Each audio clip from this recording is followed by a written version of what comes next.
Introduction à la vie dévote de saint François de Sales, troisième partie. Chapitre 7. Comment il faut conserver la bonne renommée, pratiquant l'humilité. La louange, l'honneur et la gloire ne se donnent pas aux hommes pour une simple vertu, mais pour une vertu excellente. Car, par la louange, nous voulons persuader aux autres d'estimer l'excellence de quelques-uns.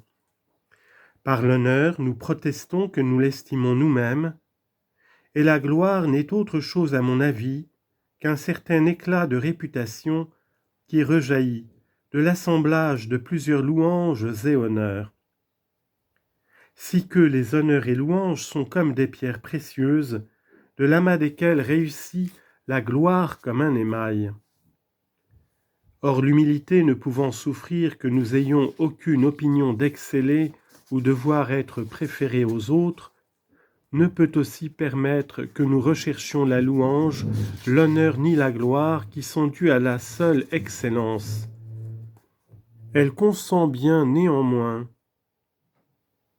à l'avertissement du sage qui nous admoneste d'avoir soin de notre renommée, parce que la bonne renommée est une estime non d'aucune excellence, mais seulement d'une simple et commune prud'homie et intégrité de vie, laquelle l'humilité n'empêche pas que nous ne reconnaissions en nous-mêmes, ni par conséquent que nous en désirions la réputation. Il est vrai que l'humilité mépriserait la renommée si la charité n'en avait besoin, mais parce qu'elle est l'un des fondements de la société humaine, et que sans elle nous sommes non seulement inutiles mais dommageables au public à cause du scandale qu'il en reçoit, la charité requiert et l'humilité agrée que nous la désirions et conservions précieusement. Outre cela, comme les feuilles des arbres qui d'elles-mêmes ne sont pas beaucoup prisables servent néanmoins de beaucoup, non seulement pour les embellir, mais aussi pour conserver les fruits, tandis qu'ils sont encore tendres, ainsi la bonne renommée, qui de soi-même n'est pas une chose fort désirable, ne laisse pas d'être utile, non seulement pour l'ornement de notre vie, mais aussi pour la conservation de nos vertus, et principalement des vertus encore tendres et faibles. L'obligation de maintenir notre réputation et d'être tel que l'on nous estime force un courage généreux d'une puissante et douce violence. Conservons nos vertus, ma chère Philotée, parce qu'elles sont agréables à Dieu, grand et souverain objet de toutes nos actions.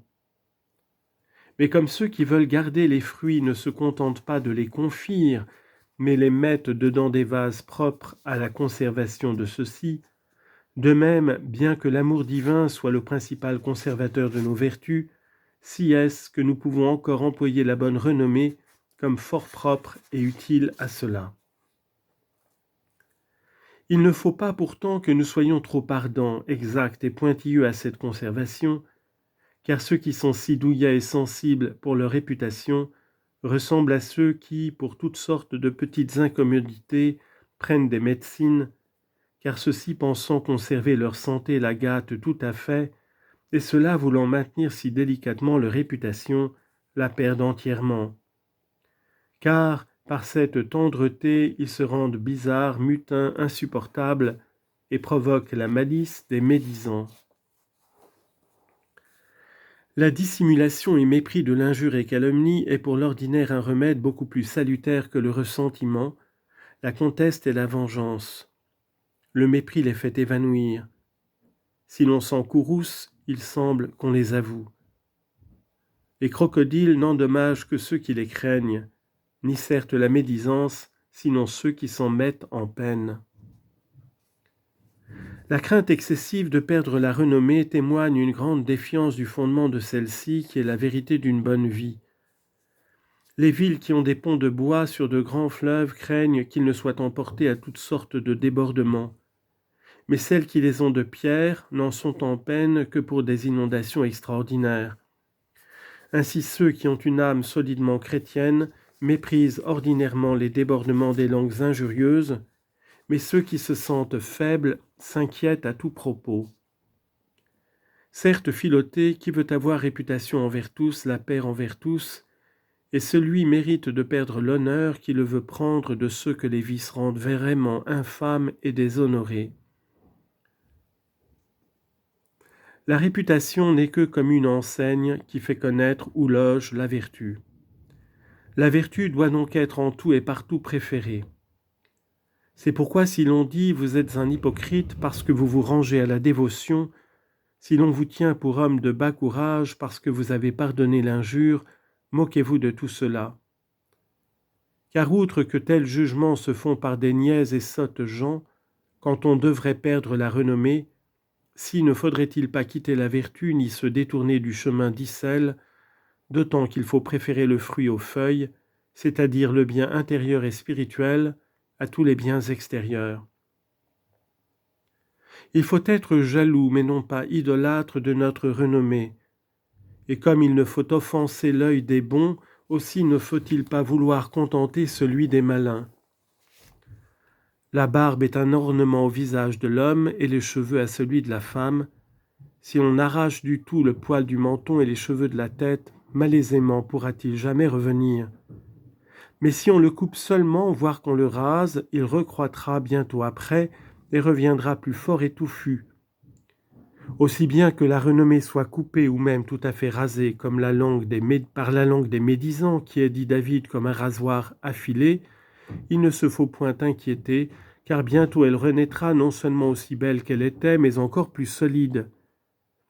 Mais si nos vices, nos lâchetés, notre mauvaise vie nous ôtent la réputation, il sera malaisé que jamais elle revienne, parce que la racine en est arrachée.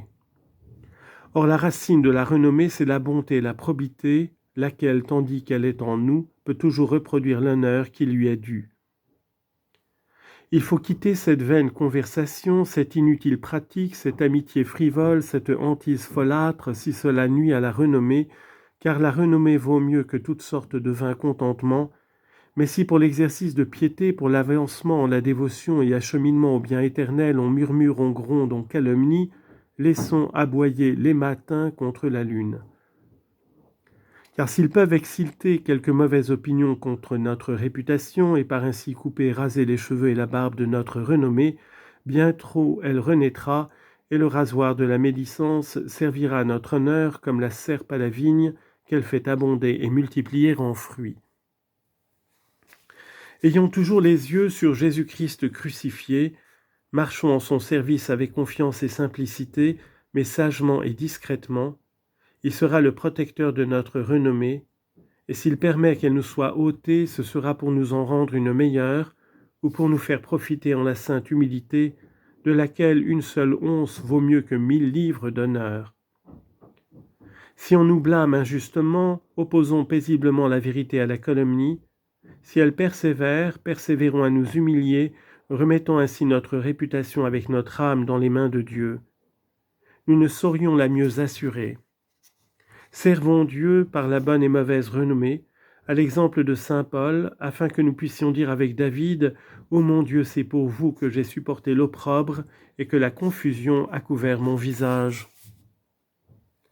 J'accepte néanmoins certains crimes si atroces et infâmes que nul n'en doit souffrir la calomnie quand il s'en peut justement décharger, et certaines personnes de la bonne réputation desquelles dépend l'édification de plusieurs. Car en ce cas, il faut tranquillement poursuivre la réparation du tort reçu, suivant l'avis des théologiens.